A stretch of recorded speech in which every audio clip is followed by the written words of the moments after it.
할렐루야. 오늘은 시편 96편 8절에서 13절 말씀을 가지고 예배 드리는 방법, 이런 제목으로 하나님의 말씀을 증거하겠습니다.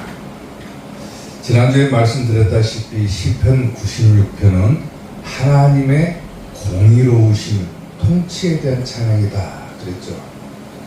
그리고 나서 시인은 하나님의 통치하심을 우리를 향해서 기뻐하라라고 말씀을 하고 있습니다.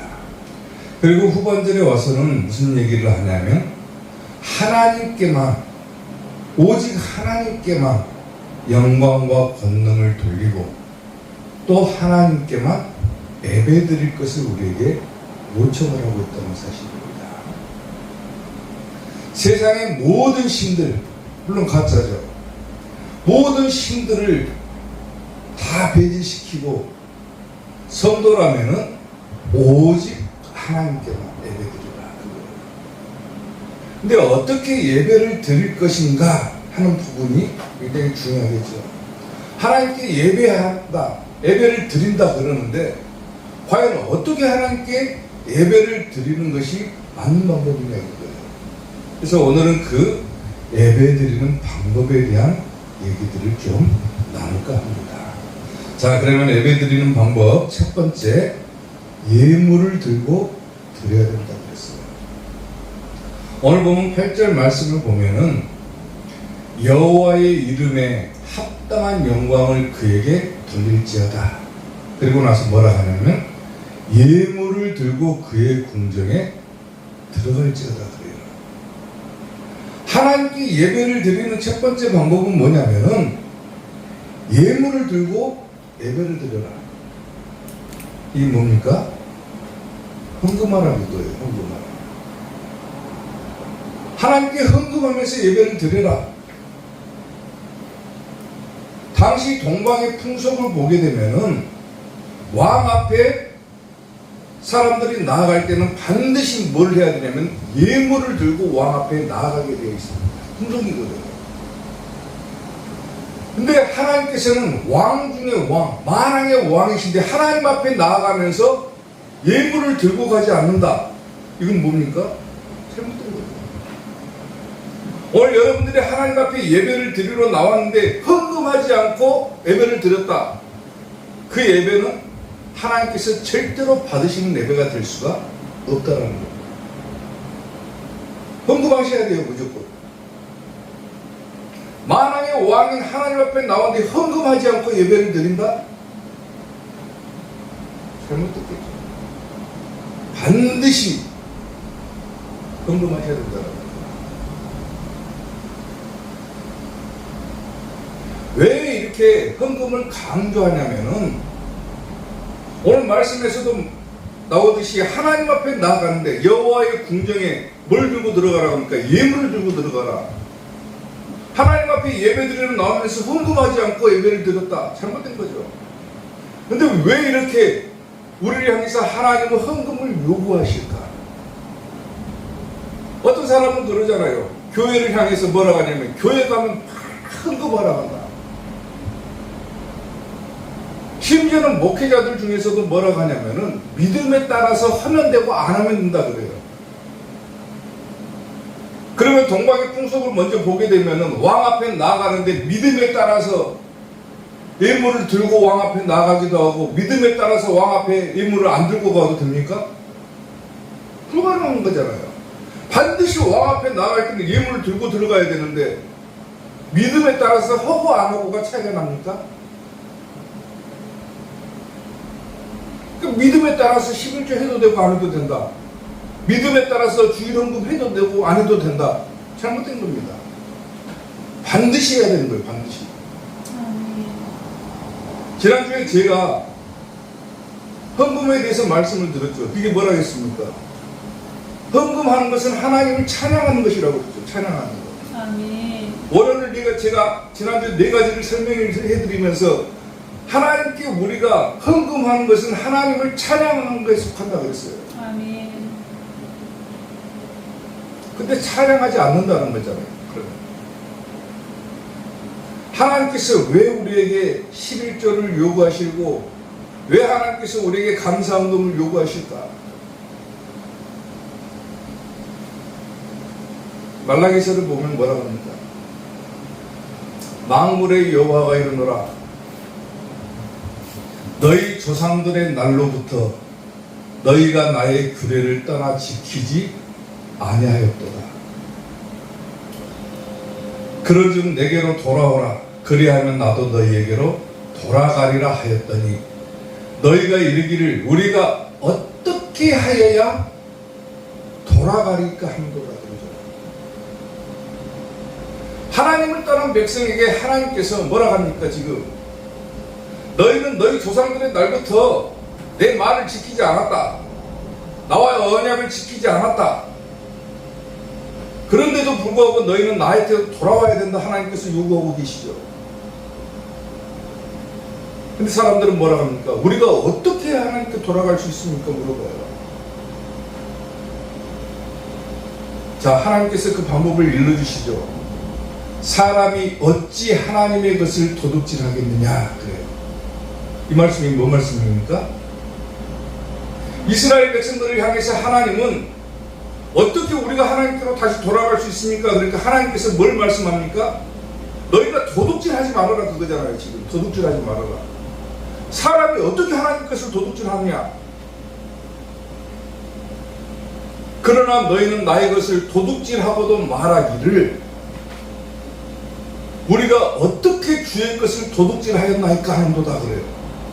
하나님께서 이스라엘 백성들을 향해서 너희가 내 것을 도둑질했다. 그러니까 이스라엘 백성들이 뭐라고 하면 우리가 언제 하나님의 것을 도둑질했습니까? 물어봐요. 너희는 나에게로 돌아와야 된다. 그러니까 우리가 어떻게 돌아갑니까? 도둑질하지 말아야 된다. 왜 하나님의 것을 도둑질하느냐? 그러니까 우리가 언제 하나님의 것을 도둑질했습니까? 그래요. 근데 하나님께서 뭐라고 합니까? 이는 곧 뭐라?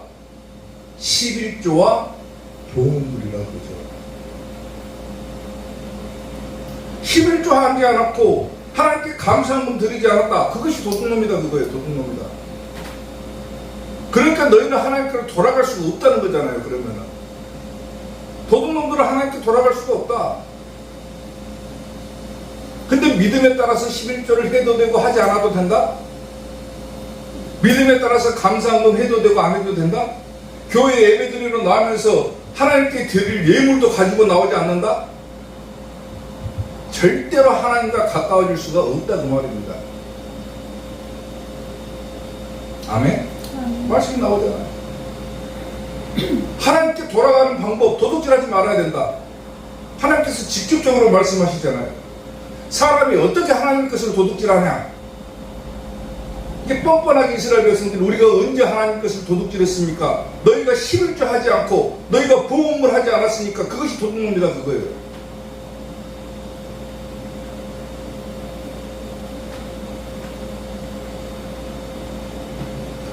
너희 곧 온 나라가 나의 것을 도둑질하였으므로 너희가 뭘 받았다? 저주를 받았다. 말라기서를 끝으로 해서 뭐가 끝납니까? 구약시대가 끝나요. 말라기를 끝으로 구약시대가 끝나. 하나님께서 마지막으로 하시는 말씀이 뭡니까? 지금 이 말라기서를 통해서 도둑질하지 말아라. 그 도둑질이라고 하는 것이 남의 물건을 훔친 것이 아니라 하나님의 것을 도둑질했다. 11조 안 하고 봉헌을 하지 않았다. 그거 다시 하고 내게로 돌아오라 그거예요. 하나님의 요구는 지금. 너희 온 나라가 나의 것을 도둑질했다. 너희 백성 한 사람 한 사람 모두가 다 도둑놈들이다 그거예요 지금. 그렇기 때문에 너희가 뭘 받았다? 저주를 받았다. 말라기서를 끝으로 해서 하나님께서 무려 이스라엘 백성들과 대화는 하지 않습니다. 그 기간이 얼마냐면 430년 동안 하나님께서 침묵하셔버립니다. 이스라엘 백성들이 완전히 암흑기 속에 들어가는 거예요. 하나님께서 아무 말씀도 안 해버려요. 430년 동안. 그전에는 이스라엘 백성들과 또 종교 지도자들과 하나님께서 소통하기도 하고 대제사장과 소통하기도 했는데 430년 동안 하나님께서 침묵해버립니다. 말라기 끝으로. 예수님 오시기 전까지. 너희가 저주를 받았다. 역사적으로 보면 얼마나 처참해버립니까? 로마의 식민을 식민지로 전락해버리잖아요.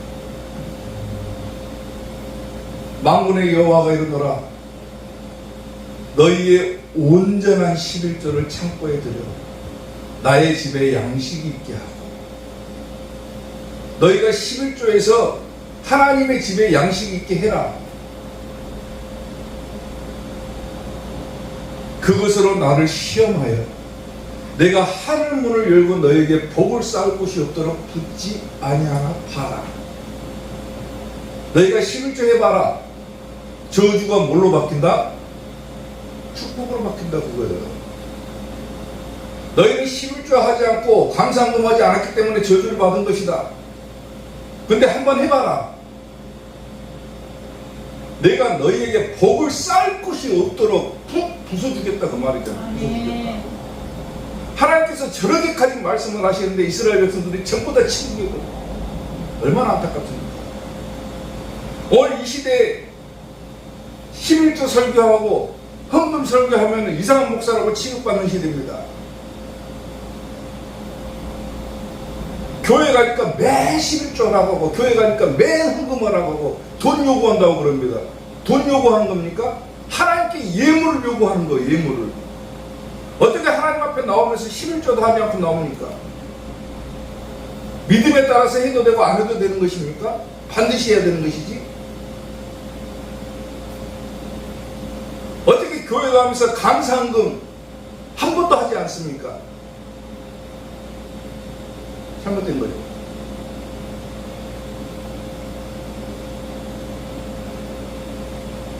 얼마 전에 제 조카 녀석이 한주가 큰아빠 그래요. 11조 설교하니까 뭐라 하냐면 큰아빠 11조가 뭐냐고 물어봐요. 11조가 이거 하고 자세하게 설명을 해줬어요. 그랬더니 뭐라고 하냐면 큰아빠 나 이제 큰아빠 교회에다가 11조 할게요 그래요. 지 용돈 받은 거 11조 하겠다는 거예요. 어디 가고 용돈 받으면은 그거 꼬박꼬박 차곡차곡 모아가지고 저희 교회로 보내줘요. 그 얘기가 한 번도 빼먹지 않고 11조 합니다. 그대로 계속 11조를 해요. 얼마나 감사합니까? 어린아이들처럼 11조가 이거다 설명을 해주니까 아 그러면 반드시 해야 되는 것이구나 깨닫고 11조 하는데 심지어 어른들이 11조에 대해서 설명을 해줘도 뭐라고 합니까? 듣는 척만 책입니다. 하나님께서 저렇게까지 말씀을 하고 계심에도 불구하고 듣는 척 마음 척 하는 거예요. 이스라엘 백성들과 뭐가 다릅니까? 엄밀하게 말하면 저주를 받은 이스라엘 백성들하고 뭐가 다르냐 그거예요. 너희가 왜 나의 것을 도둑질하느냐? 왜 11조 하지 않고 봉헌을 하지 않느냐? 이스라엘 백성들이 침묵해 버리잖아. 그건 뭐가 다릅니까? 그러니까 너희는 저주를 받는다 그거예요. 이런 설교하면 또 저주 설교했다고 합니다. 제가 저주 설교하고 있습니까 지금? 축복 설교하는 거예요. 축복 설교. 11조하고 축복받자. 감사헌금 드리고 축복받자 그 설교하는 거예요 지금.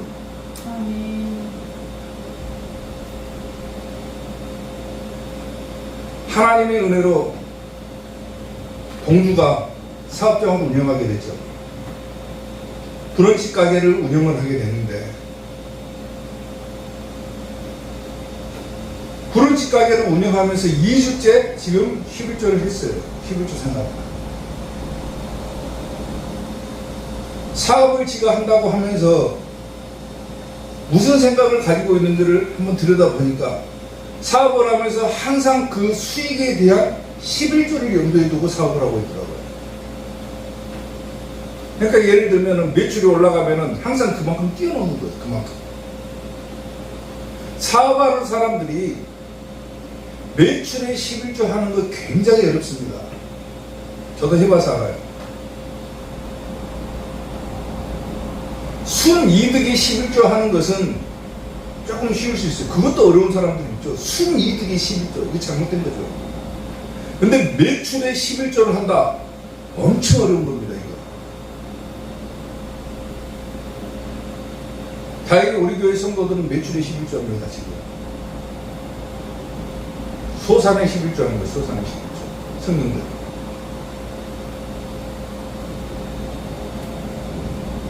얼마가 팔면은 거기를 얼마를 띄어야 된다. 이런 생각을 하면서 사업을 운영하는 것을 보니까 좀 대견스럽기도 하더라고요. 사업을 시작하기 전에 먼저 11조를 생각했다라는 거잖아요. 하나님께 11조를 생각을 했다라는 거잖아요. 사업을 하면서 자기의 이익을 추구하고 어떻게 하면 이것을 운영할까 이것만 생각하는 사람들도 많은데 먼저 내가 사업을 해가지고 얼마를 벌면 얼마를 띄어갖고 11조를 해야 되겠다 이것을 먼저 생각했다는 것이 참 대견하더라고요. 여러분의 자녀들도 마찬가지고 어려서부터 이 11조에 대한 신앙, 헌금 신앙을 가르치지 않는다라면 그 신앙의 기본기가 생길 수가 없다. 기본이에요, 기본. 하나님 앞에 나오는데 예물하지 않는다, 헌금하지 않는다. 반드시 하셔야 됩니다. 반드시. 어떤 사람은 교회 나오기 전에 털레털레 나와요. 털레털레. 그리고 헌금 한 번 하지 않습니다.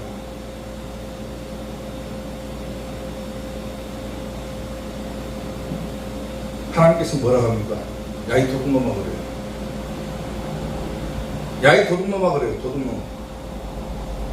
11조 하지 않고 봉헌물 하지 않고 너희들이 나를 실험해봐라. 시험해봐라. 우리가 하나님을 시험할 수 있는 유일한 것이 뭡니까?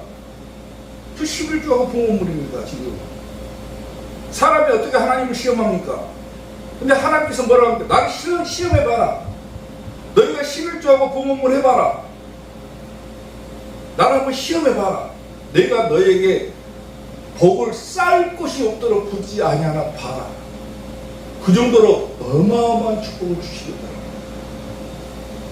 아멘.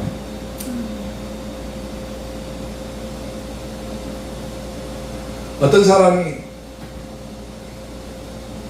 땅에다가 농사를 짓는데 양파를 잔뜩 심었습니다.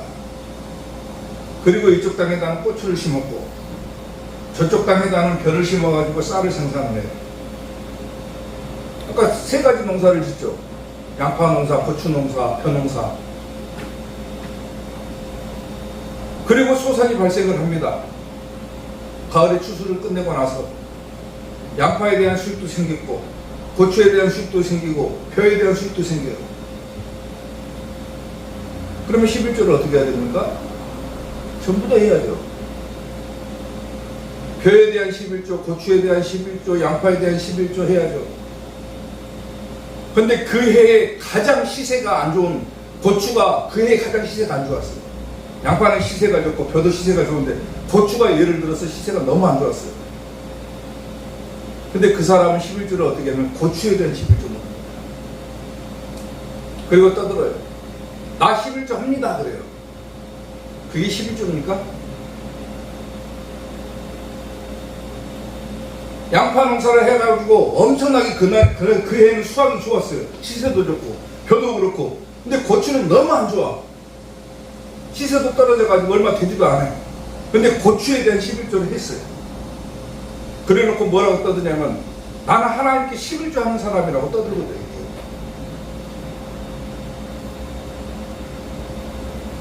그래놓고 뭐라고 하냐면 내가 하나님께 11조도 하고 다 했는데 하나님은 나에게 복을 주시지 않는다고 그래요.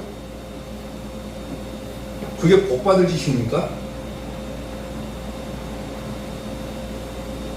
바리새인보다도 못한 그런 신앙을 가지고 있는 거예요. 바리새인보다도 못한. 적어도 바리새인은 11조는 합니다.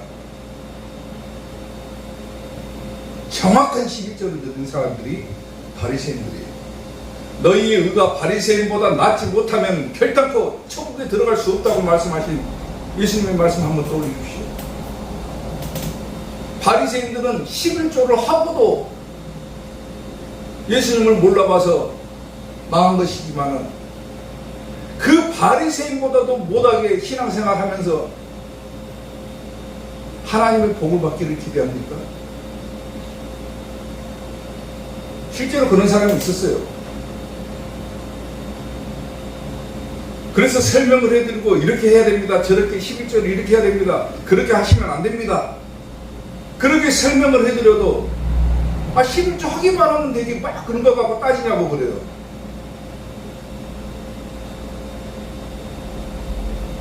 절대 안 되는 겁니다. 하나님을 기만하는 겁니다. 기만하는 거. 속이는 거예요. 속이는 거. 하나님이 모릅니까? 다 알고 있죠. 이스라엘 백성들을 향해서 말씀하신 것처럼 너희 그렇게 하면 안 된다. 내게로 돌아와라. 다시 내 품으로 돌아와서 내 말을 지키고 살아라. 우리가 어떻게 하나님께 돌아갈 수 있습니까? 사람이 어떻게 하나님 것을 도둑질하냐? 도둑질하지 말아라. 근데 이스라엘 백성들 뭐라고? 우리가 언제 하나님 것을 도둑질했습니까? 너희가 11조 하지 않고 봉헌물 드리지 않은 것이 도둑질이다. 그런데도 드리지 않아. 그러니까 뭘 받습니까? 저주를 받았다 그래요. 430년을 하나님께서 침묵합니다.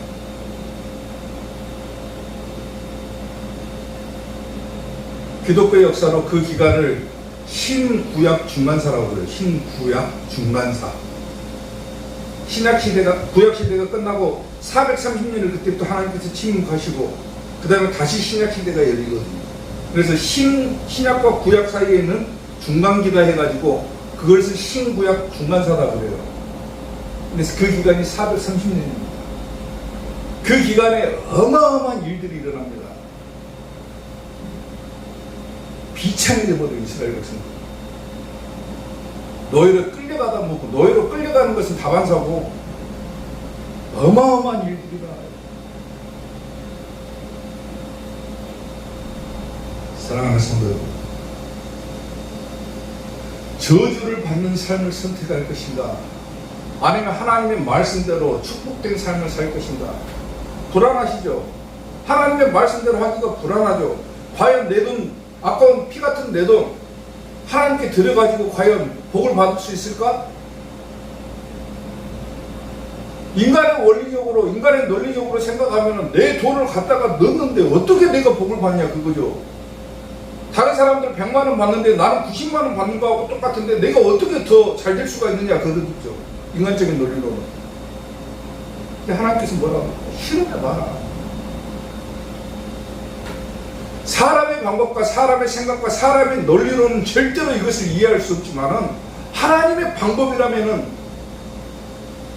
가능하다라는 거죠. 누가 복을 줍니까 우리에게? 누가 복을 줘요? 하나님께서 주시는 거예요. 내가 하늘 문을 열고, 내가 하늘 문을 연다고 그래. 하나님께서 열어주신다. 너희에게 복을 쌓을 것이 없도록 굳지 아니하나 봐.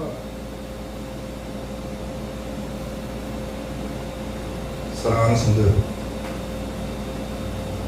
이번 기회에 하나님 한번 시험하십시오. 온전한 11조 드리고 온전한 예물 드리고 과연 하나님께서 내게 복을 주시는가 한번 시험해 보십시오. 아멘? 아멘. 우리가 예배를 드릴 때는 이렇게 예물을 들고 드려야 된다. 반드시 예물 드려야 되는 겁니다. 그게 첫 번째 방법입니다. 기억하시고 반드시 예물을 드리는 성도들 되시기를 주님의 이름으로 축원합니다. 예배 드리는 방법 두 번째, 거룩함으로 드려야 된다.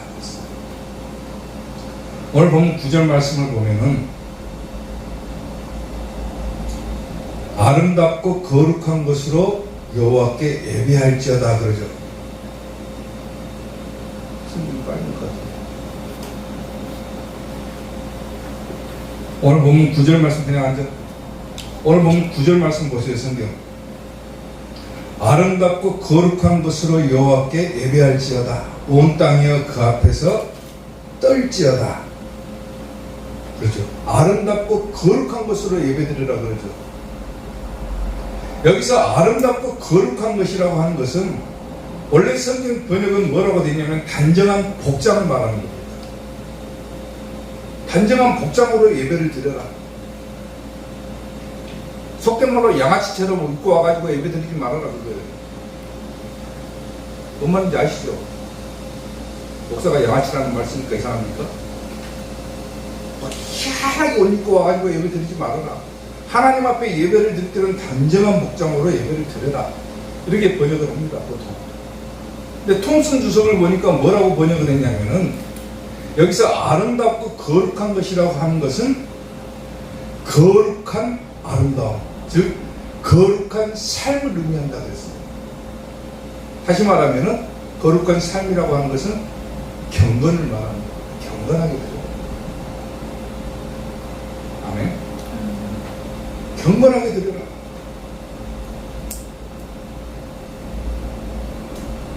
역대상 16장 29절을 보면은 아름답고 거룩하게 드려라 그러죠. 아름답고 거룩하게 드려라. 경건하게 예배를 드려라. 경건하게.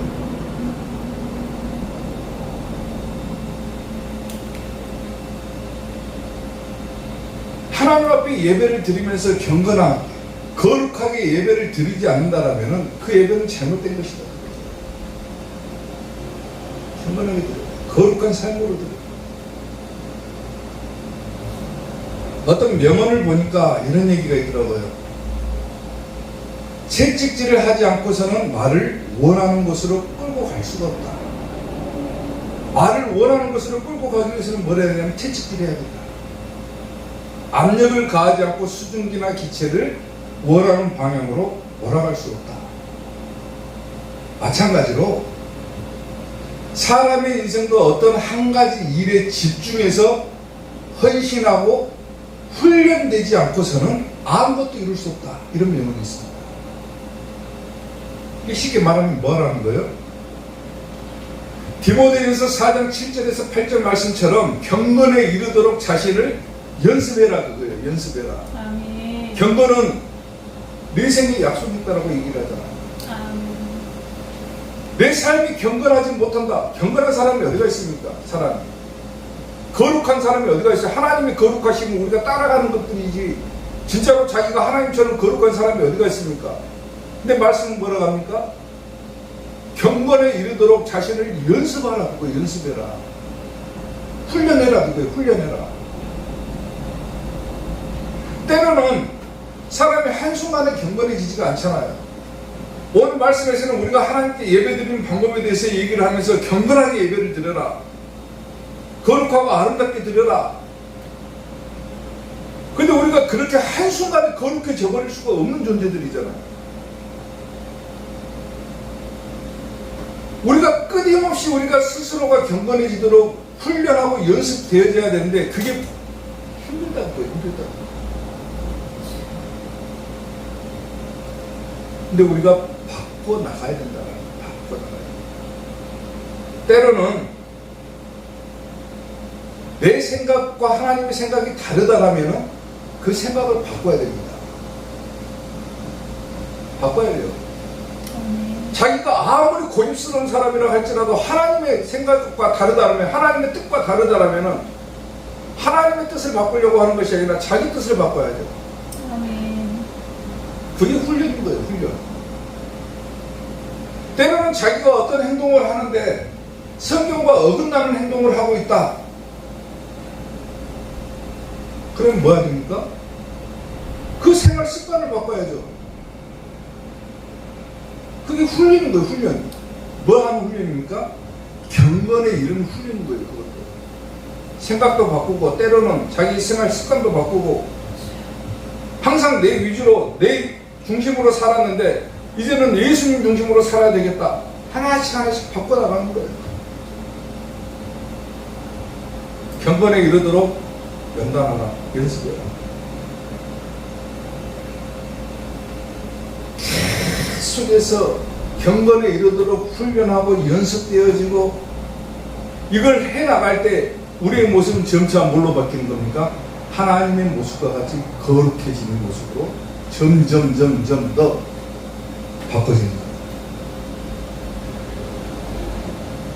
지난주보다 예배를 드릴 때 지난주보다 이번 주에 예배를 때 지난주보다는 뭐 해야 됩니까? 더 경건해져서 와야죠. 지난주와 똑같은 모습으로 와가지고 예배를 드리고 지난주와 똑같은 생각으로 와서 예배를 드렸다. 잘못된 거죠. 연습 하나도 안 했다는 거예요. 경건에 이런 연습을 안 했다는 거예요. 지난주에는 내가 막 생각이 많고 하나님께 대한 생각도 별로 없고 자기 위주의 예배를 드렸다라면 아, 말씀을 듣고 보니까 내가 이거를 바꾸고 예배를 드려야 되겠구나. 이런 생각들을 바꿔야 되겠구나. 제가 헌금설교했으니까 오늘 지난주까지 11조 안 한 사람들은 이번 주부터는 또 뭐 해야 됩니까? 아, 말씀 듣고 보니까 11조 생활해야 되겠구나. 다음 주는 바뀌어야죠, 그게. 아멘. 바뀌어야죠.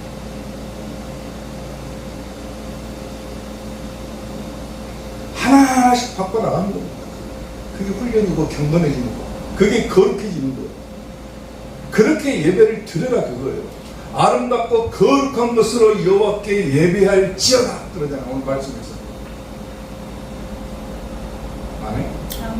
우리는 아름답고 거룩한 존재들이 한순간에 될 수 없다. 한순간에는 될 수 없다. 계속해서 끊임없이 훈련되고 연습되어져야 된다. 몰랐던 것을 새롭게 알았다면 하나님께서 뭘 우리에게 요구하시는지를 깨달았다면 하나님의 말씀대로 바꿔나가는 겁니다. 그게 거룩함으로 드립니다.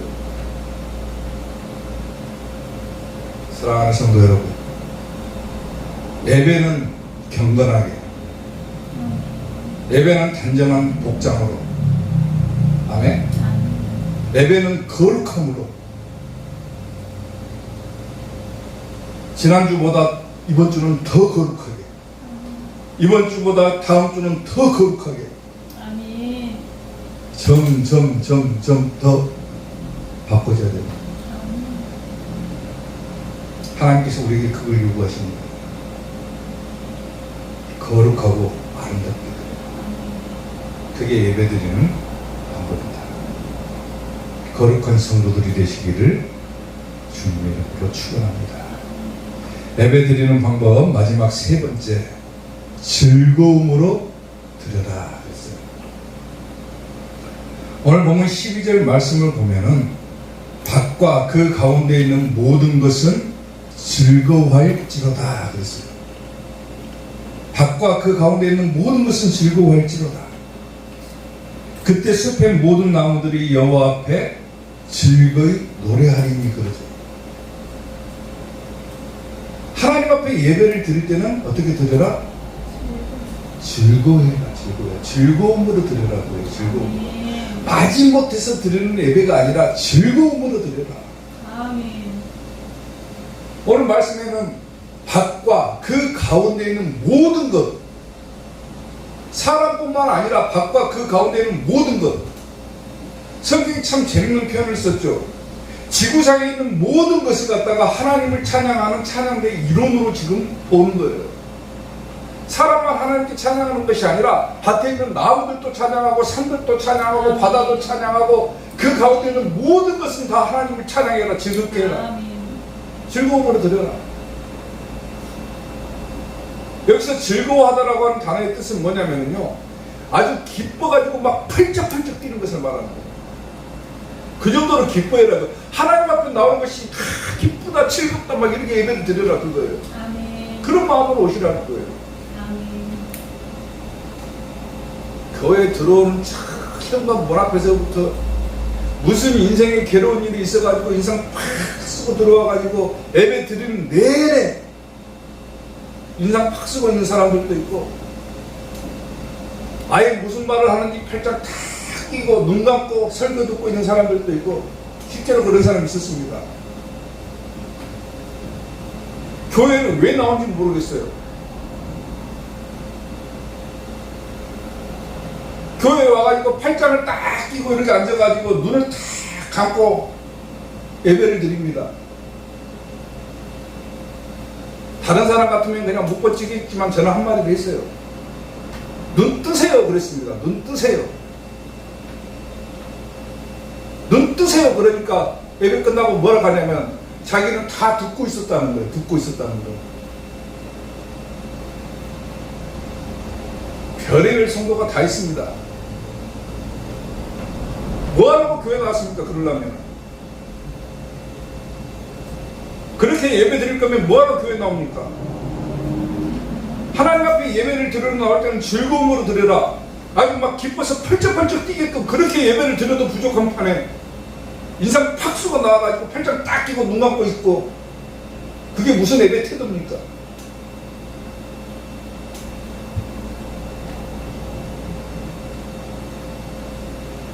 하나님께서는 사람뿐만 아니라 지구상에 있는 모든 것, 산과 들과 뭐 나무들까지도 다 하나님을 즐거워해라, 그렇게 말씀을 하고 있는데, 그것들을 다스리는 사람이 하나님께 예배를 드리면서 금방지게 딱 팔짱 끼고 예배를 드린다? 금방지게 하나님 앞에서 인상 쓰고 예배를 드린다? 가능하겠습니까 그게? 즐거움으로 드려야죠. 즐거움으로. 아멘.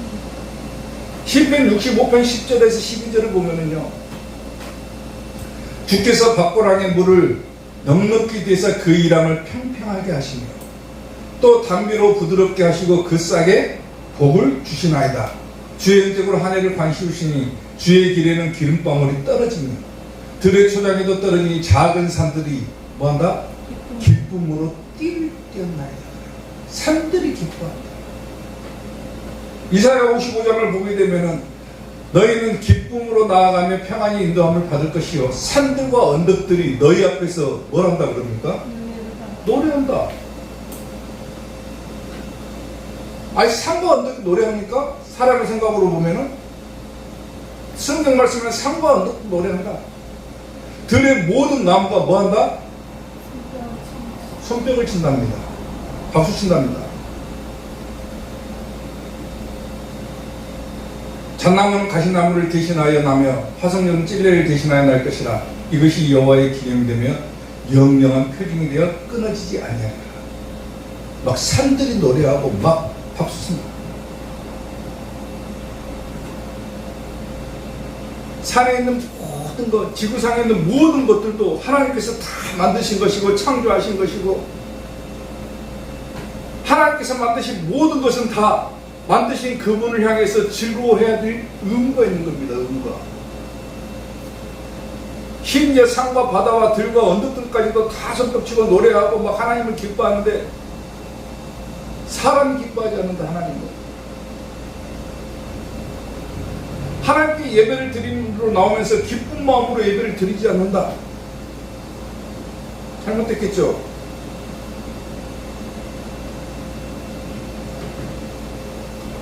제가 신앙생활을 어렸을 때부터 시작을 했는데, 아주 어릴 때부터 시작을 했어요. 교회 잘 나갔습니다. 주일학교 한 번도 안 빼먹고 나가고 그랬었어요. 그리고 항상 교회 갈 때는 엄마가 헌금을 줍니다. 100원짜리. 그때 당시. 공전 100원짜리를 주면 항상 교회 가지고 헌금을 해요. 그거 가지고. 어릴 때부터 그렇게 신앙생활을 했어요. 근데 교회를 쭉 다니면서도 뭐가 없냐면은 기쁨이 없어요. 기쁨. 어릴 때 그냥 나가라고 하니까 나가는 거예요. 교회. 안 나가면 혼내니까. 아니 하필이면 예배 드리는 그 시간에, 주일 아침 보통 9시에 교회 앞에 예배를 드리잖아요. 하필 그 9시가 딱 되면은 TV에서는 어마어마하게 재밌는 만화 영화를 하는데 그걸 봐야 되는데, 그 다음날 학교 가면 친구들은 그거 봐가지고 그 얘기를 하고 있는데 나 혼자 교회 가니까 그걸 못 봅니다. 기쁜 마음이 생기겠습니까? 교회 가는 것이 기쁜 것이 아니라 괴로운 거예요. 괴로운 거. 어릴 때부터. 왜 교회를 경기러 갈까? 아니 100원짜리 하나 딱 주면은 솔직한 얘기로 그거 헌금한 적도 있지만은 가다가 모르게 뭐 사 먹은 적도 있어요. 근데 다 압니다. 왜? 선생님이 찔르니까. 헌금 안 했다고 찔러요. 그때 당시는 주일학교 반사라고 해가지고 형 누나들이, 고등학교 중학교 형 누나들이 애들을 이렇게 케어하고 가르치는데 헌금을 안 했다 그러면은 오늘 누가 헌금 안 했어요? 그거 찔러요 또. 그러면 헌금 줬는데 그러면은 너 어디다 썼냐 그러면 뭐입니까? 꼼짝없이 당하는 거죠 이제. 그런데 기쁘겠습니까 그게? 하나도 안 들어요 기쁜 마음.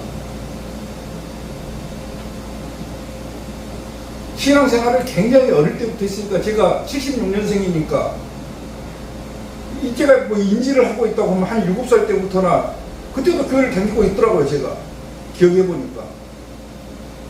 그러면 적어도 한 80년대부터는 교회를 쭉 다녔다는 건데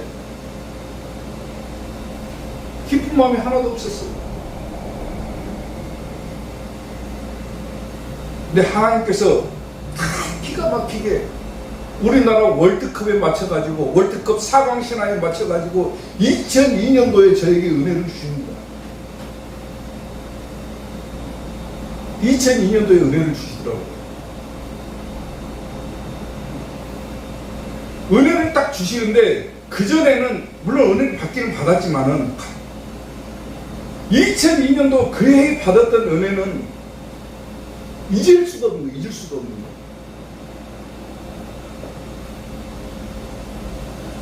교회 가기 전에요 습관이 한 가지가 있었어요. 제가 교회 예배가 11시에 시작하잖아요.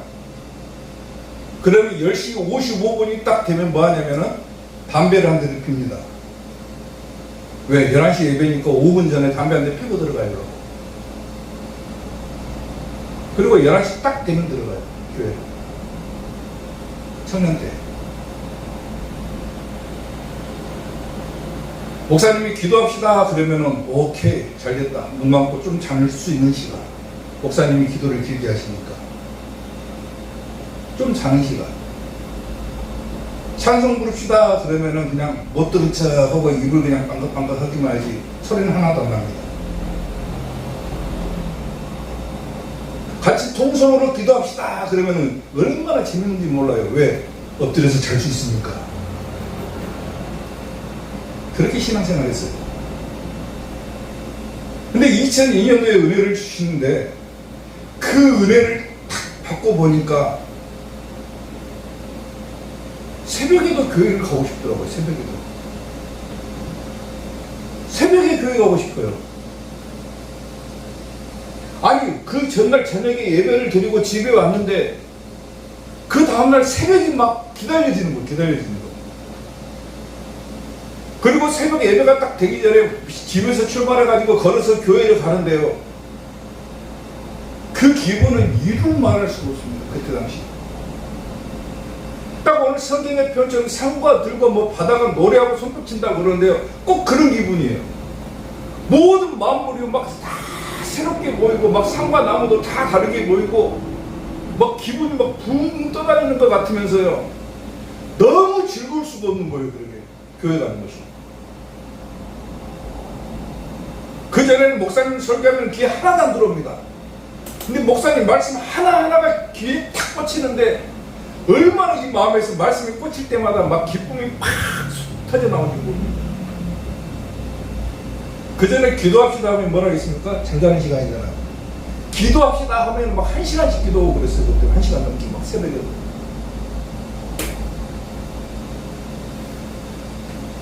예배 드리는 것 자체가 이루 말할 수가 없는 기쁨과 즐거움이 시절에 있어요. 그때가 딱 은혜 받았을 때. 그리고 그때 받은 그 은혜가 제 인생에 있어서 가장 큰 은혜였는데, 물론 지금도 은혜를 주시지만 그때 받은 은혜가 가장 큰 은혜였는데 막 그때 생각만 하면 지금도 막 마음이 막 새롭게 보이고 막 그래요. 그 기쁨과 즐거움, 예배드리는 기쁨, 즐거움, 그게 있어야 된다라는 거예요. 그게 있어. 하나님께 예배드리는 방법, 즐거움으로 드려라. 즐겁게 드려라.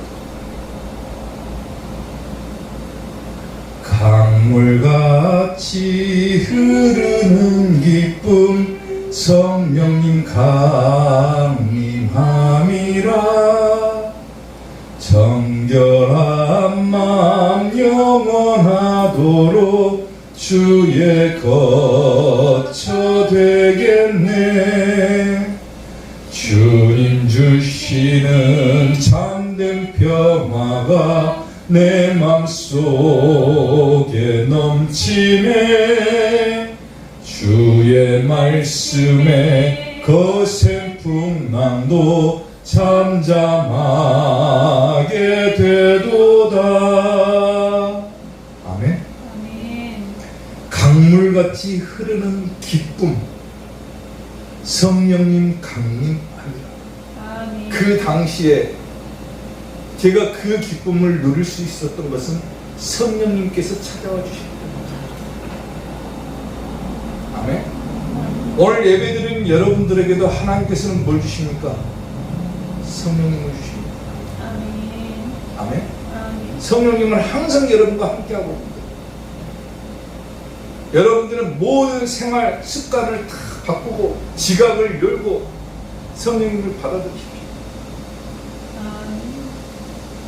아멘.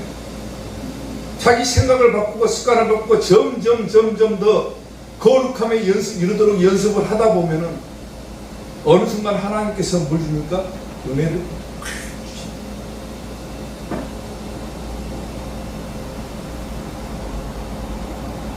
그 은혜 받으라고. 저는 지금도 그때 받은 그 은혜를 잊을 수가 없어요. 우리 사모님도 처녀 때 하나님께 은혜를 받았다고 그러죠. 그 은혜를 간직하고 살아가잖아요. 그 은혜를 잊을 수가 없는, 그 은혜가 있어야 하나님을 절대로 못 떠납니다. 그 은혜 받고 목사가 됐어요.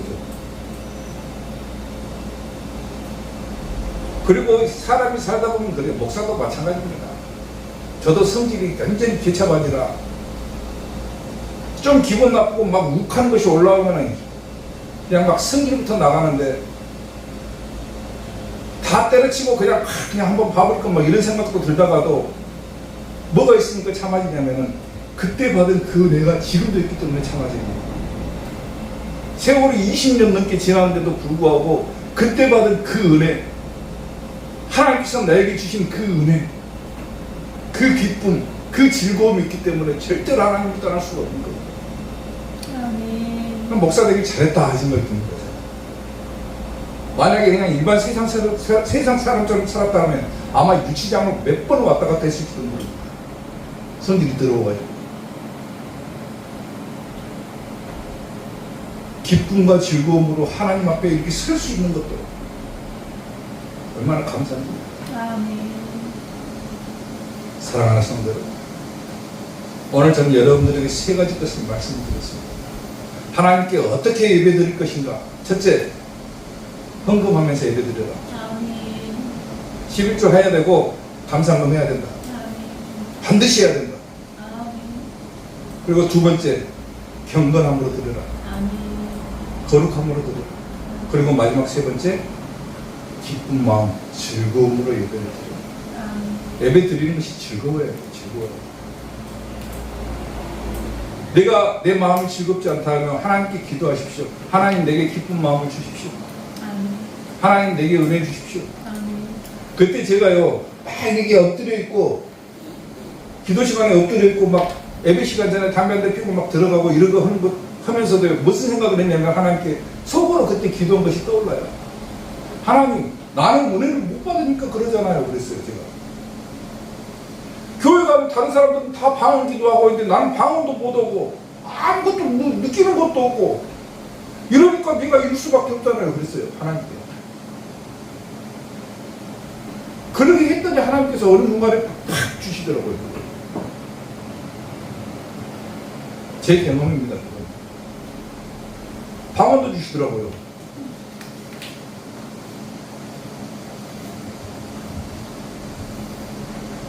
그런 마음이었던 하나님께 속으로라도 기도하십시오. 무시로 기도하세요. 아무 때나 기도하세요. 그냥 걸어가면서도 기도하고 똥 싸면서도 기도하고 하나님 내가 나한테 은혜를 주셔야 나도 기쁜 마음으로 하나님께 나갈 거 아닙니까? 그렇게 기도하세요. 제가 했던 것처럼 반드시 하나님께서는 여러분들께 은혜를 주시고 아멘. 그리고 기쁜 마음으로 하나님께 나올 수 있도록 해주시고 아멘. 헌금을 드리는 것도 기쁘게 드려야죠. 마지못해서 드리는 것이 아니라. 하나님 앞에 예배를 드리는 것도, 경건하게 예배를 드리는 것도 자기가 원해서 드려야죠. 그러기 위해서는 먼저 은혜를 받아야 돼요. 하나님 은혜 주세요. 아멘. 하나님 은혜 주세요. 아무 때나 기도할 수 있습니다. 기도. 꼭 교회 나와가지고 무릎 꿇고 기도하라는 게 아니에요.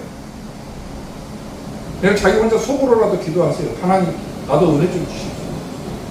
나도 하나님 만나게 해주세요. 하나님, 나 기쁜 마음 좀 주세요. 반드시 하나님께서 주십니다. 아멘. 장담합니다, 제가. 왜?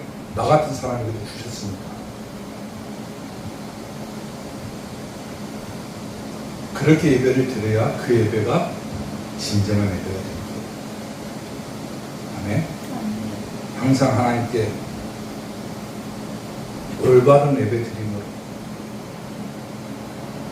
하나님의 축복을 받는 우리 이삭교회 성도들이 되시기를 주님의 이름으로 축원합니다. 기도하겠습니다.